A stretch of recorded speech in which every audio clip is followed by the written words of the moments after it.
Elevation Partners and early Facebook and Google investor Roger McNamee joins us now here at Post 9. Roger, you've been very critical of Facebook in the past.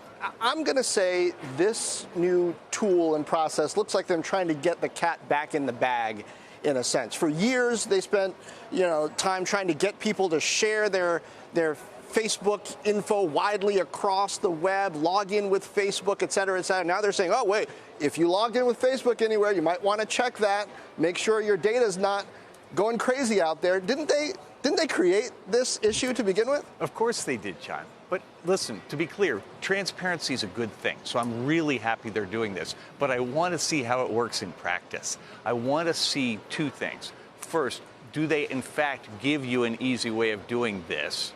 Right? Or is this just a press release and then the thing will be buried somewhere?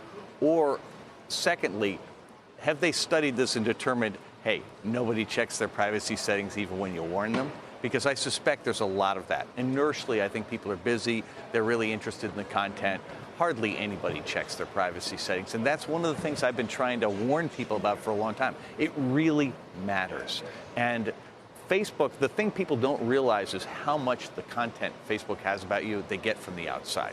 They either buy it or they get it through negotiations with other websites. And some of it is really invasive, right? There's the famous story about women's periods and things like that, where at the end of the day, you sit there and say, well, what harm can happen here?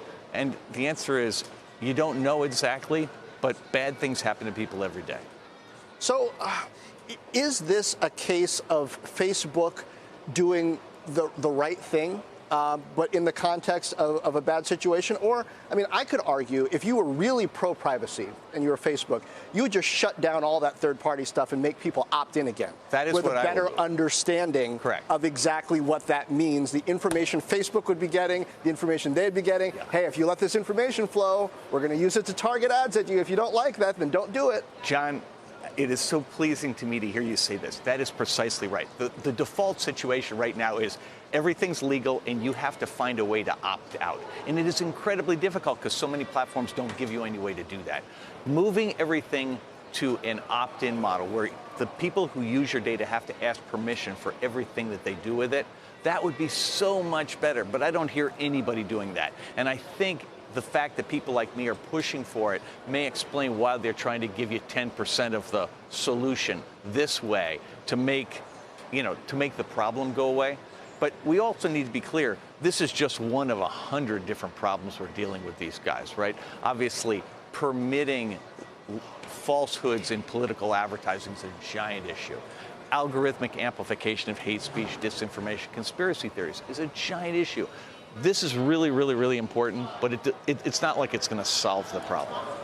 Are your concerns about Facebook, and you're aware of them, are they worse than the unknown concerns about, say, TikTok? No, in fact, I would argue that today there are so many concerns that part of the reason people have trouble dealing with it is where do you look? Right. I mean, last week you had an investor in Clearview AI, this company that scraped billions of photographs off the web and now gives an ability to identify anybody based on had him on the show. Even a blurry. I mean, I watched John's interview and I'm going, oh my God, this guy is sitting there and saying, hey, you have no rights. And I'm sitting there going, that there has to be something deeply wrong with that. I mean, there are literally hundreds of companies using our data in ways that we can't even imagine, with technology that's getting so powerful that our ability to control the choices in our lives is at risk. Well, his point was that, in fact, you don't have any rights, just like we don't have rights from a, say, search standpoint now. You can search me. I have no way to fight that anymore. It's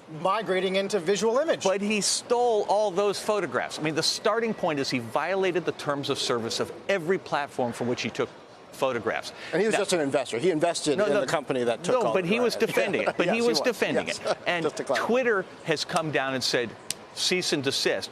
Now, Facebook has not, because one of Facebook's board members is one of the early investors in Clearview AI, and so as a consequence, they're not doing it. No, Carl, I think you've got the right point. There are hundreds and hundreds of people doing this, and the rules right now are totally in favor of the companies, and there's nothing a consumer can do. It's whack-a-mole with all these different issues to look at. Plus, the new strategy seems to be, if I go to a website, they give me a warning, hey, we're going to collect cookies, but it's like, if you want to see it, you got to say okay? Aren't they just essentially saying, well, we warned you and you said okay, and now we're going to do it? No, that's right. But John, you put your finger on one of the 3 core things we can do. If you shift the default model to opt in from opt out, that would make an enormous change. If you banned algorithmic amplification, if you simply said, I'm sorry, you cannot amplify anything. You have to let the news feed be time-based and user-controlled.